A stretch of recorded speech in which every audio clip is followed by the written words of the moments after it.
Christmas is a time of rebirth and a season of spiritual renewal. For unto us a child is born, unto us a son is given, and the government shall be upon his shoulder, and his name shall be called Mighty God, Everlasting Father, Prince of Peace. You see, Christ was born to restore the faithful and serve as both a living example and a living sacrifice, to etch the eternal forgiveness of God into the DNA of the human spirit.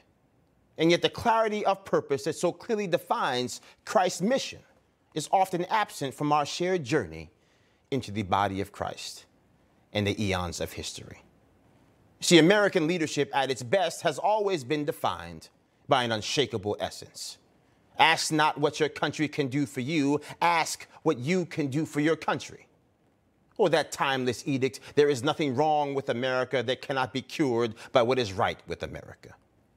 You see, at the core of those refrains, from John F. Kennedy to even Bill Clinton, there lies an unassailable belief that America is a force for good, and that America, led by citizens with a servant's heart, would continue to get better day after day, year after year, generation after generation. And today, that certainty of purpose found in the body of Christ and rooted in the core essence of this nation has been lost for too many Americans who instead wish to cast America permanently and irredeemably as a source of pain and suffering for the world. Americans who see the malignancy of slavery, but not the work of the few which galvanize the many to upend and defeat that most unholy institution.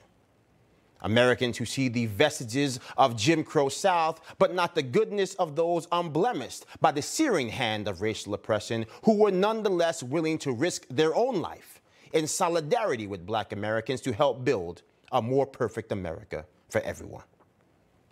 Americans who see the evil of poverty and inequality, but ignore that beautiful reality that Americans consistently rank at the top of the World Giving Index.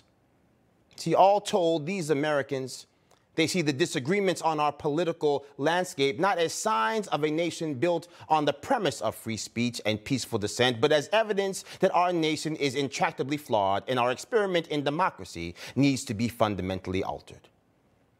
And so almost inevitably, the pain of yesterday distracts us from the shared objectives of today at a time when we as a people need unity and clarity of purpose more than ever. See, there's a bad moon rising in the east. There is a new axis of evil brewing, and it is the most fervent hope of both China and Russia to drive America further and further into an era of uncertainty.